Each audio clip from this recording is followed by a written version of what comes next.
Suka atau tidak, faktanya beberapa anak sudah mulai pacaran di usia yang cukup belia. Anak remaja berpacaran umumnya karena pengaruh pergaulan di lingkungan sekitarnya, media, atau situs jejaring sosial. Namun, bagaimana jika anak SD sudah pacaran? Apa yang harus dilakukan orang tua? Wajar bila orang tua merasa kaget sekaligus cemas ketika anak usia sekolah dasar sudah mengaku pacaran dengan seseorang. Terlebih dia masih di bawah usia remaja. Kita pun pasti akan bertanya-tanya, bagaimana anak bisa mengenal konsep pacaran dan menjalaninya? Lantas, haruskah kita merasa khawatir dan langsung menegur anak? Kita akan membahasnya hanya di program Love Your Child. Aku kan punya adik perempuan kelas 3 SD. Kalian mau lihat gak chat dia kalau pacaran kayak gimana? Lihat ya. Ini pertama sama nembak, adik aku loh perempuan gede kawani. Aku suka sama kamu, P. Ini kalian pacaran apa temenan sih? Pacaran, Bang. Oh, pacaran. Udah berapa lama kalian pacaran? Baru 2 hari, Bang. Oh, 2 hari. Iya. Panggilannya ini kalian apa? Papa Mama. Oh, Mama. Iya. Ini kalian pacaran apa temenan? Pacaran. Oh, pacaran. Udah berapa lama kalian pacaran? 2 minggu. Oh, 2 minggu. Putra.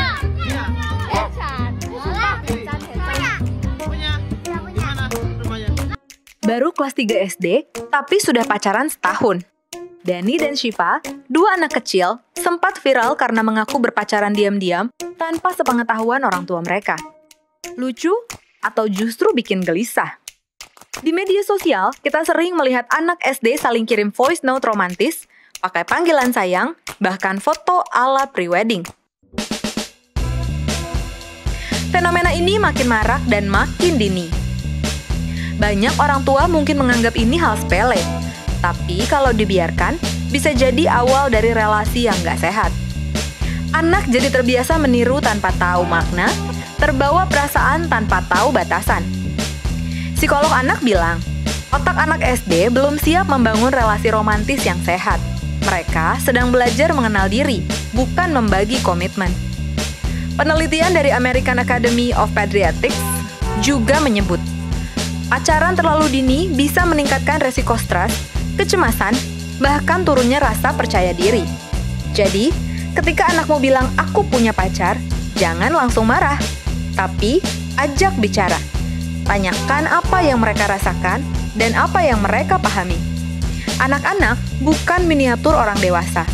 Mereka nggak butuh pacaran, tapi perhatian, kasih sayang, dan bimbingan. Karena masa kecil adalah masa bermain, bukan masa memikirkan cinta.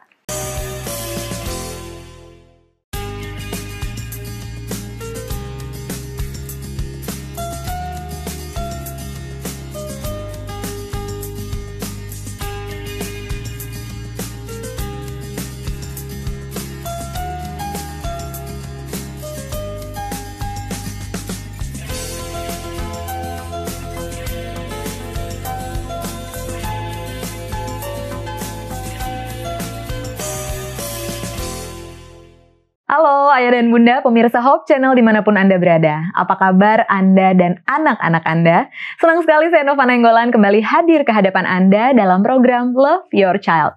Satu program yang mengajak kita untuk mendidik, mengasihi anak, menjadikan generasi yang lebih baik.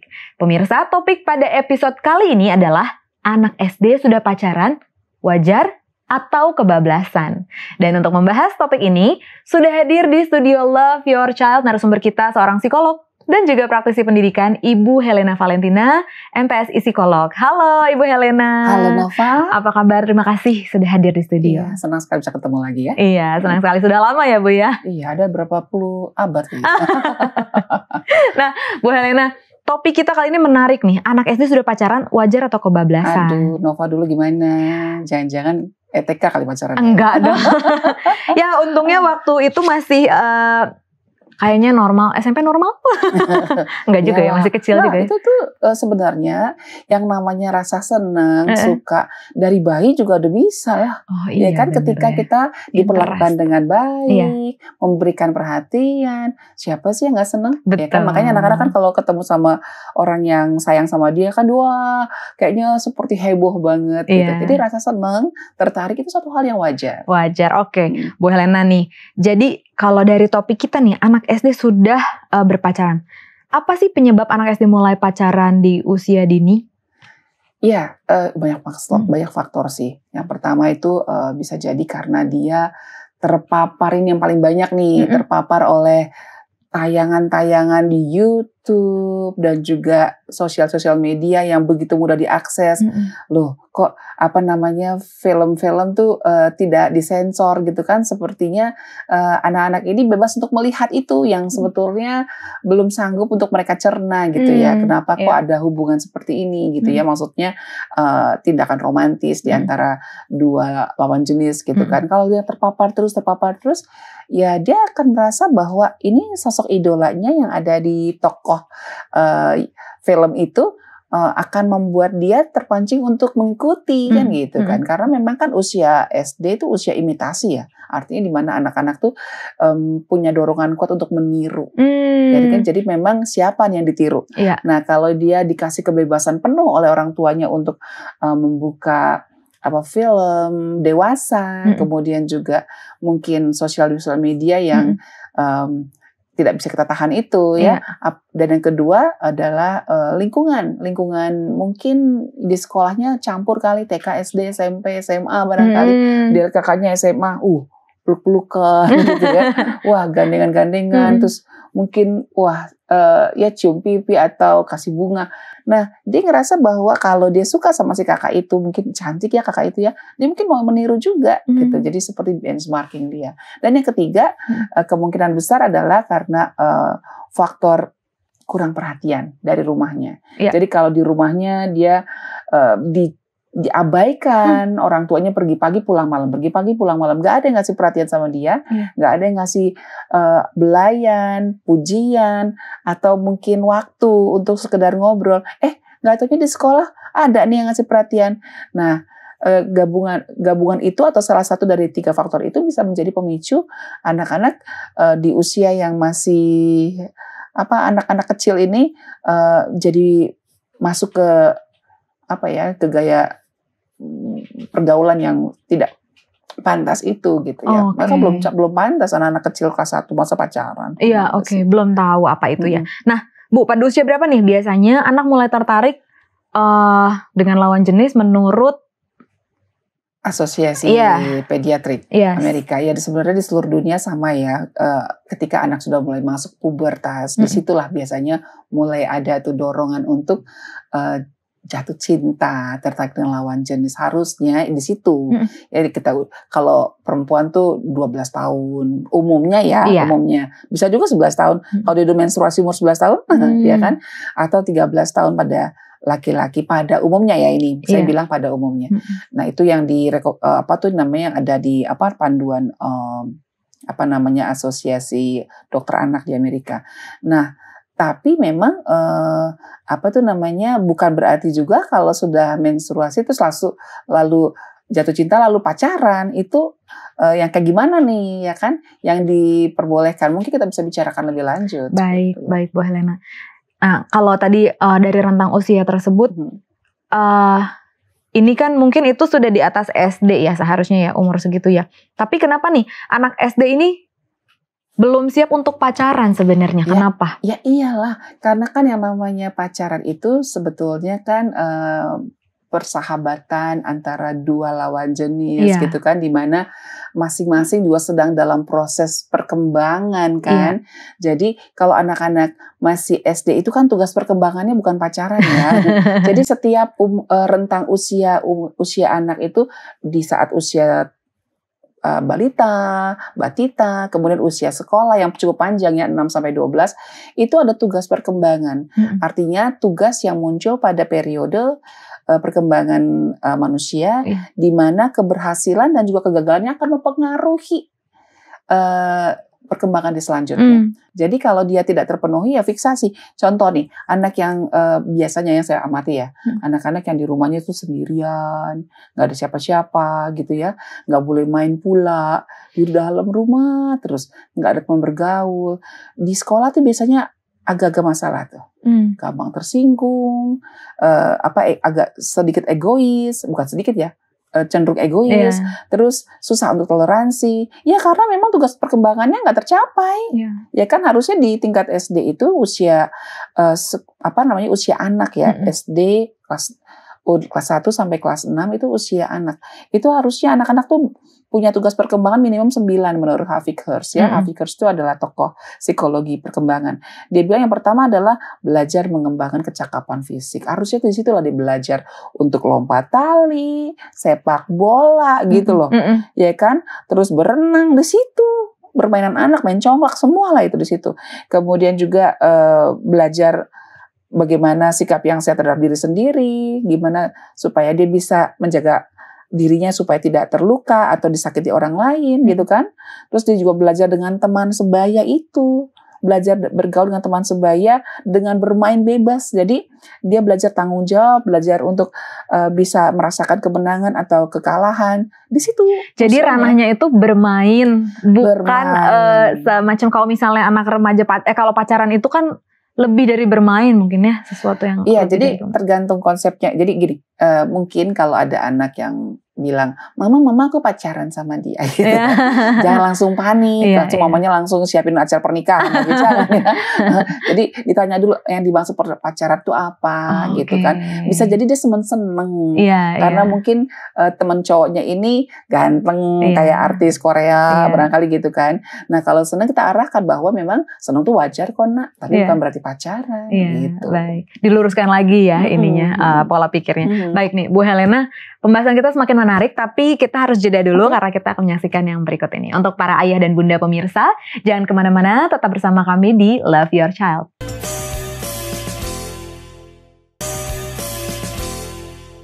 Kembali lagi di Love Your Child dan kita masih membahas anak SD sudah pacaran wajar atau kebablasan. Nah, Bu Helena tadi udah ngebahas sedikit nih ke soal reaksi orang tua. Nah, jadi seharusnya reaksi orang tua ketika mendengar anaknya berpacaran, baik itu pengakuan ataupun mendengar dari orang lain, harusnya gimana nih Bu Helena? Yang pertama, tentu saja pasti ada terbagi nih ya. Ada juga orang tua yang menganggap bahwa, saya juga waktu kecil dulu ini kok suka gitu kan. Tolong dibedakan masa lalu dengan masa sekarang ya. Kalau masa lalu nggak ada loh yang namanya sosial media, ya nggak sih? Masih ya ada juga yang bercontoh-contoh yang kurang baik. Tapi maksud saya sekarang contohnya begitu banyak. Jadi saya pikir kalau boleh saya sampaikan, kita harus berani mengatakan say no to pacaran untuk anak SD, say no gitu ya. Jangan dianggap nggak apa-apa. No, artinya kita boleh sampaikan pada anak kita bahwa kamu adalah anak SD.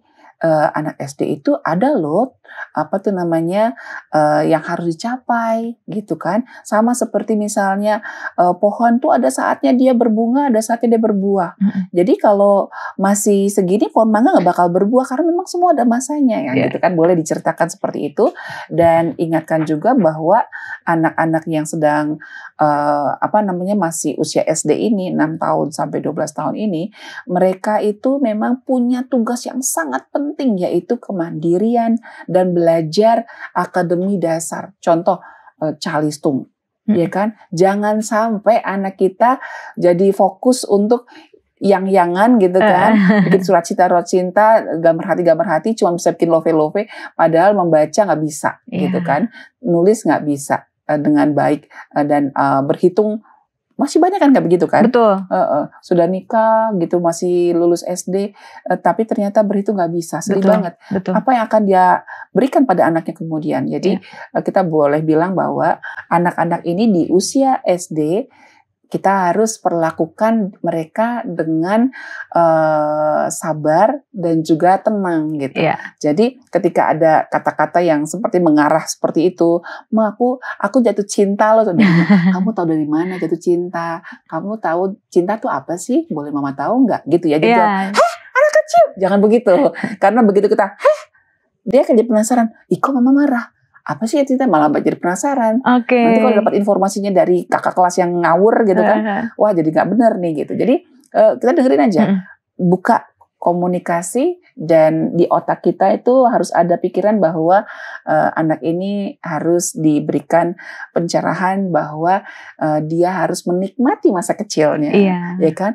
Sekarang kamu bisa pacaran, tapi kalau misalnya kamu belum bisa belum bisa menulis, belum bisa membaca, belum bisa berhitung, gimana kamu nanti bisa bisa mencapai cita-cita kamu, udah gede menjadi apa sih nak? Nah gitu kan. Jadi kita bisa arahkan anak kita untuk ingat bahwa tugas dia di usia anak ini adalah belajar, bermain, dan menikmati pergaulan secara wajar dengan teman-temannya. Iya, oke. Bu Helena tadi ada mention, emangnya jatuh cinta apa sih? Bertanya kepada anak. Nah, mengapa penting nih Bu Helena untuk menanyakan pendapat anak tentang apa sih pacaran? Iya, karena kita kan mikirnya sudah jauh nih. Kami pacaran mami deh. Pacaran, iya tadi pas istirahat di sekolah kami pacaran berdua. Kan kita mungkin ya pikirannya udah kesana kemari, ngebayangin waktu kita sama suami kita pacaran kayak gimana gitu ya. Jangan-jangan kita yang kecil ini sudah begitu gitu kan. Ternyata mungkin yang dimaksud pacaran adalah senyum-senyum berdua gitu, terus ngobrol mungkin gitu kan, terus dicie-ciein sama temennya gitu mungkin ya. Jadi kita perlu tahu juga yang namanya cinta itu apa. Biasanya sih anak-anak tuh waktu saya tanya ya, kamu suka sama dia kenapa? Karena dia senyumnya kayak ini, kayak artis Korea gitu. Oh alah itu doang ya. Terus kamu jatuh cinta? Iyalah, karena dia imut gitu doang. Jadi terus kamu udah pacar sama dia? Iya, tadi dia kasih aku permen. Segitu doang yang pacaran buat anak yang masih kelas 1. Tapi bisa juga anak yang sudah terpapar banyak ya, bisa jadi dia melakukan hal yang lain kita nggak tahu. Makanya kita perlu tanya yang kamu maksud pacaran tuh apa sih nak gitu. Terus kamu sama dia tadi ngapain gitu. Nah nadanya itu harus pelan-pelan supaya apa? Supaya dia merasa aman ngobrol sama kita. Nah kalau kita sudah mulai bentak, marah, melotot, terus apalagi dipukul, terus diancam-ancam, ya udah nanti tiba-tiba kita kaget-kaget aja ketika dia melakukan hal yang sangat tidak kita harapkan kan. Iya nih Bu Helena. Jadi tujuan memberi pemahaman tentang pacaran kepada mereka ini apa nih tadi Bu? Supaya kita bisa ngecek sudah sejauh mana dia memahami arti cinta, pacaran, terus kangen, terus macem-macem lah gitu ya. Seperti itu. Jadi kadang-kadang ada juga bahasa-bahasa porno yang keluar dari anak kecil ini. Ya kan, karena kebetulan saya bekerja di sekolah ya. Ada anak yang lain, Mem tadi dia ngomong gini. Terus saya panggil, apa itu nak? Coba kamu gambar deh. Coba kayak gimana sih? Ya ampun, itu yang dimaksud gak ngerti rupanya. Jadi saya jelasin dengan bahasa dia. Oh, dia baru paham. Jadi maksud saya kita tujuannya adalah untuk ngecek. Jadi kita tahu nih mana yang perlu kita jelaskan, mana yang perlu kita harus luruskan. Misalnya kalau dia sudah ngomong yang sudah kebablasan, kita bisa bilang bahwa kita tidak suka dengan omongan-omongan yang seperti itu, nah, ya kan? Kita ingin kamu bisa mencapai cita-cita kan? Mama sama papa akan berjuang supaya kamu bisa mencapai mimpi kamu. Kamu mau jadi apa nak? Mau jadi dokter? Nah kalau mau jadi dokter harus bisa matematika loh. Nah kamu sudah bisa belum? Gitu, ya kan? Jadi memang harus dikemas secara informatif yang bisa dimengerti oleh mereka juga ya Bu dan berikan gambaran bahwa dunia mereka di usia anak ini adalah dunia yang sangat indah. Udah belajar berenang, udah bisa berenang belum? Belum. Udah bisa naik sepeda belum? Belum. Banyak belum bisanya ya. Kita belajar dulu yuk. Gitu. Nah, ini kan kalau tadi kita yang harus memahami mereka, takutnya kita salah sangka terhadap mereka. Betul. Namun nih Bu Helena, apa yang harus disampaikan orang tua jika ternyata anak ini menunjukkan perilaku pacaran yang terlalu intim? Jadi udah memang tanda-tanda ya sudah serius gitu arahnya. Memang kenyataan sih itu. Jadi saya pernah satu kali naik ini ya apa tuh mobil taksi online ya. Jadi supir taksi itu cerita bahwa ada penumpang dia dulu anak SD kelas 6 dia sudah pacaran gitu dan sudah sampai tidur bersama. Gitu anak kelas 5 atau kelas 6 sudah tidur bersama itu dan sudah melakukan hal-hal yang di luar nurul ya gitu kan. Di luar nurul. Itu jadi kalau sudah kita melihat ada tanda-tanda yang memang sudah sudah di luar batas. Misalnya kalau sekedar suka itu satu hal yang wajar. Dan kita juga bilang, nggak boleh suka sama orang lain, nggak boleh suka sama lawan jenis. Itu salah juga. Karena itu berarti kita mengabaikan perasaan yang memang betul-betul ada. Gitu. Jadi nggak apa-apa, kamu suka sama dia, iya sih, mama juga suka, emang anaknya baik ya, gitu misalnya. Terus, tapi kalau misalnya sudah mulai peluk-pelukan misalnya gitu, terus kita udah lihat juga bahwa dia nulis surat yang gimana gitu, biasanya anak kelas 5, kelas 6 gitu, kita perlu jelaskan sama dia bahwa tubuh kita itu, boleh jelaskan secara IPA ya, jelaskan bahwa tubuh kita ini sedang berproses kalau di usia kamu, nak. Jadi memang kamu akan melewati masa-masa perubahan dalam tubuh kita. Jadi pasti rasa ingin tahu kamu besar, kamu pengen tahu kan apa sih yang namanya pacaran seperti kakak-kakak yang udah gede gitu kan. Nah, itu kamu perlu simpan dulu, nanti kita bisa kamu akan sampai di titik sana setelah kamu lulus SMA misalnya seperti itu. Jadi kita jelasin juga, ada loh sosok-sosok, mungkin buka di Google, nih anak SD sudah hamil, lihat nih apa yang terjadi. Mau makan apa anaknya, nak? Mau kerja apa dia? Lihat tuh, akhirnya berantem kan. Tuh, anak SD yang nikah tuh akhirnya gimana? Dipukulin suaminya. Serem ya, nak ya? Memang belum saatnya. Jadi dikasih fakta, datanya, dan itu ada semua di Google. Oke, wah kan? Luar biasa. Karena kita harus memberi pemahaman. Kesadaran. Betul, sesuai dengan kemampuan mereka untuk menerima informasi juga. Misalnya gini kan, nih misalnya kamu ya, cium-ciuman seperti itu, pacaran, terus mau seperti orang-orang yang di luar sana itu yang menikah, terus kamu hamil, sekarang kamu kasih makan apa? Kamu berarti kalau udah hamil nggak ditinggal sama mama lagi loh. Terus kamu kerja apa, nak? Mau ngelamar di mana? Seperti itu dijelaskannya sampai dia berpikir, coba menurut kamu gimana nanti kerja apa? Iya ya mama, gitu kan. Jadi pembantu pun gak diterima, nak. Betul. Masih terlalu kecil. Wah, Bu Helena, terima kasih. Pembahasan kita semakin menarik. Di segmen berikutnya, Ibu Helena akan memberikan tips-tips praktis dan juga kesimpulan. Untuk itu, jangan kemana-mana pemirsa, tetap bersama dengan kami.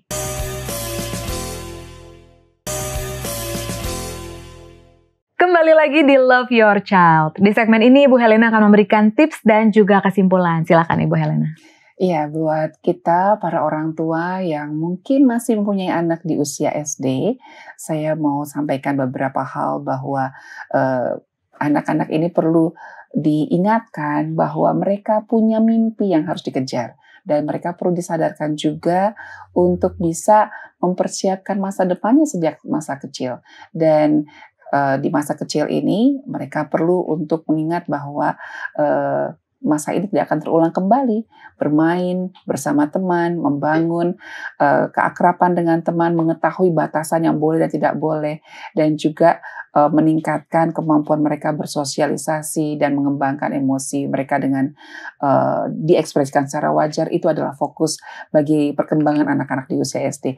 Mari buat Bapak Ibu sekalian dan juga mungkin yang memiliki anak-anak di sekitar kita di usia SD, ajak mereka untuk bisa bertumbuh dengan sewajarnya, dan apabila mereka mungkin menyukai lawan jenis, bisa memberikan mereka batasan seperti tidak boleh berdua saja, selalu bermain dalam kelompok, dan selalu mengingat bahwa persahabatan mereka harus sama-sama membangun untuk mencapai prestasi yang terbaik. Wah, terima kasih banyak Ibu Helena untuk tips dan juga kesimpulan yang sangat luar biasa. Pembahasan kita kali ini kiranya dapat berguna untuk para ayah dan bunda di luar sana. Semoga apa yang telah disampaikan bisa langsung diterapkan ya pemirsa dan memberikan dampak positif dalam pengasuhan anak-anak di rumah. Terima kasih banyak telah setia mengikuti program Love Your Child di hari ini. Semoga informasi yang kami bagikan bermanfaat untuk Anda dan keluarga. Tetap semangat dalam mendampingi tumbuh kembang anak. Cintai anak Anda untuk jadikan generasi yang lebih baik. Sampai jumpa di program Love Your Child episode selanjutnya.